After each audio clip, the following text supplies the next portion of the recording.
ध्यान से सुनिएगा था, ये 9 लोगों से झगड़ा कभी नहीं करनी चाहिए। कौन कौन? ये प्रसंग कहां का है? शूर्पणखा का जब नाक काट दिए, रावण के पास में गए हैं वो। रावण आया है मामा मारीच के पास में। अब मारीच को बोलते हैं मामा जी। मारीच समझ गया कि दाल में कुछ काला। क्यों? आज तक रावण से इतना प्रिय भाषा कभी सुना नहीं था। बोले मामा मारीच। बोले हाँ रावण। बोले एक काम करिए। बोले क्या काम? बोले आपको सोने का मृग बनना पड़ेगा, ऐसे ऐसे करना पड़ेगा, राम जी के आश्रम के नजदीक जाना पड़ेगा, राम के आश्रम के नजदीक, और छल करना पड़ेगा। मारीच को एक बार बाण लगा था विश्वामित्र के यज्ञ के समय में, बिना फर वाला बाण मारा गया। तो राम जी के बाण का स्वाद चखा था। मारीच बोलता है रावण मुझे मारना नहीं है, राम को मैं जानता। तो रावण कहता है मामा जी यदि उधर आप मरना नहीं चाहते हैं तो आप इधर कौन जीने वाले हैं? ये तो सहम गया, मारीच घबरा गया। बोले मामा जी आप भ्रम में न रहिए, उधर यदि आप मरने वाले हैं तो इधर भी आप जीने वाले नहीं हैं। इतना जो मारीच को बोला, मारीच अब सोचा क्या करे, इधर भी मौत इधर भी मौत। मारीच बुद्धि लगाया। क्यों लगाया बुद्धि? क्योंकि एक बार भेंट घाट हुई थी राम जी से। थोड़ा भी दर्शन लाभदायी होता, एक घड़ी आधो घड़ी आधो में प्रिया। मारीच को समझ में आ गया था।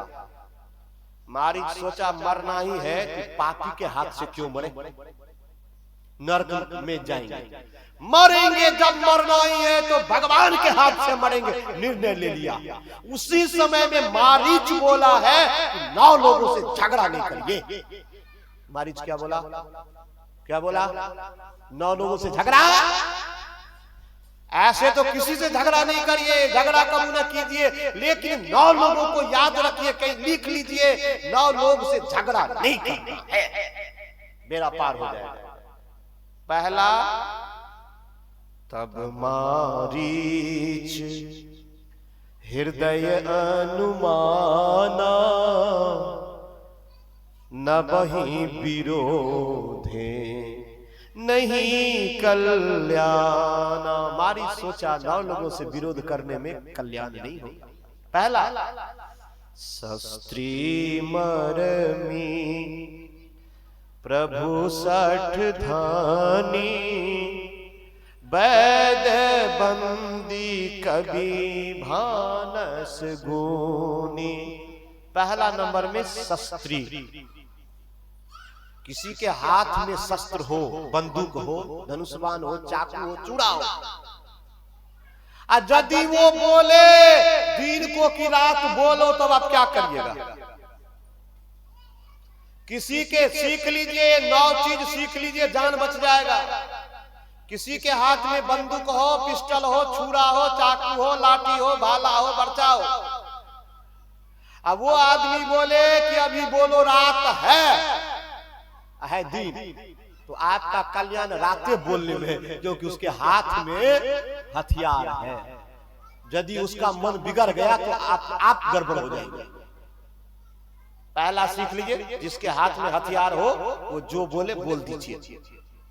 दिन को दिन रात बोल दीजिए, रात को बोले दिन बोलो तो बोल दीजिए। क्यों जी? अभी आपका समय खराब चल रहा है, उसका समय है, इसलिए उसके अनुसार से चलिए। दूसरा में शस्त्री मर्म, जो आपका मर्म जानता है। दोस्ती ज्यादा लोगों से नहीं कीजिए, और जिसके साथ में दोस्ती किए वो आपका सब कमी जानता है। यदि उससे झगड़ा किए तो कल होके पूरा समाज में वो प्रसारित कर देगा, ब्रॉडकास्ट कर देगा कि फला आदमी तो ऐसा है, ऐसा है, ऐसा, आपका कमी बता देगा, तो आप चले गए। मर्मी से झगड़ा नहीं करिए, जिससे जो आपका मर्म जानता है उससे झगड़ा नहीं करिए। तीसरा में प्रभु समर्थ आदमी है, सब कुछ कर सकता है, उससे भी झगड़ा नहीं करिए। 60 माने मूर्ख, मूर्ख से तो बिल्कुल न लगिए,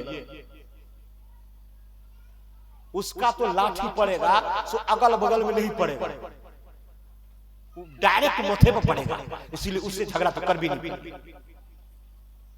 और धनी धनवान व्यक्ति से झगड़ा नहीं करिए। क्यों? एगो FIR कर देगा तो आपको तो 5000 खर्चा करेगा, आपका 25,000 चला जाएगा। जो आदमी गरीब है और धनवान से झगड़ा करेगा तब तो उसका जमीन बिक जाएगा। तो धनवान से झगड़ा नहीं करिए, बुद्धि से काम लीजिए। गए डॉक्टर से दिखाने के लिए, लाइन में लग गए, नंबर नहीं आ रहा है, अब वहां झगड़ा कर लिए, डॉक्टर का दिमाग गड़बड़ा गया तो आपको यूनिजेन के बदले में इस क्या कहते हैं डोलो दे देगा, लीजिए जाइए, है पेट खराब दे दिया पैरासीटामोल, तब तो आप चले गए। डॉक्टर से झगड़ा नहीं करिए और उसके कंपाउंडर से भी झगड़ा नहीं करिए, ऐसा सुइया देगा तो फूले जाएगा। भाट से झगड़ा नहीं करिए। भाट क्या होता है? बंदी पहले राजा के दरबार में जो बोलते रहता था, प्रशंसा करते रहता था, वो भाट, उससे भी झगड़ा नहीं करिए, क्योंकि वो सबका सब कुछ जानते रहता है, सब प्रचार कर देगा। उसके बाद कवि है। कवि कौन हुआ जी? जो लिखता है। कवि में हम लोग भी आ जाते हैं, हम लोग लिखते पढ़ते कहते हैं। हम लोगों के पास में हथियार है क्या? माइक है। क्या है? माइक है। आप बढ़िया से दाल भात तरकारी खिला दीजिएगा, बढ़िया से प्रसन्न कर दीजिएगा, तो लीजिए ना, माइक में जय जयकार करके जाएंगे। आपके पास तो माइक है नहीं, 10 गांव का लोग सुनेगा, अरे भंडारा क्या किए हैं फल्ला बाबू। इसीलिए बाबा लोग से भी झगड़ा नहीं करिए। और अंतिम में 9वां आदमी बड़ा जोरदार है, 9वां लोग से तो झगड़ा कर भी नहीं करिए। कौन है? भानस गुनी। भानस घर कहने रहो वही दिन। भानस माने रसोईया। रसोईया से झगड़ा नहीं करिए। यदि आप झगड़ा किए शाम में, आज तरकारी में नमक ज्यादा और रोटी जला हुआ मिलबे करेगा। हाँ, न पूजा करिए न झगड़ा करिए, प्रेम करिए। अभी हमारे रसोईया भंडारा बाबा बनाते हैं, जरा उल्टा पुल्टा कह के देख लीजिए, तब खाने के समय में पता चलेगा कितना नमक है। पानी डालते डालते हार जाइएगा, खाने में स्वाद नहीं है। तो रसोईया से कभी झगड़ा, ये 9 लोगों से झगड़ा नहीं करिए, ये शास्त्र का कहना है।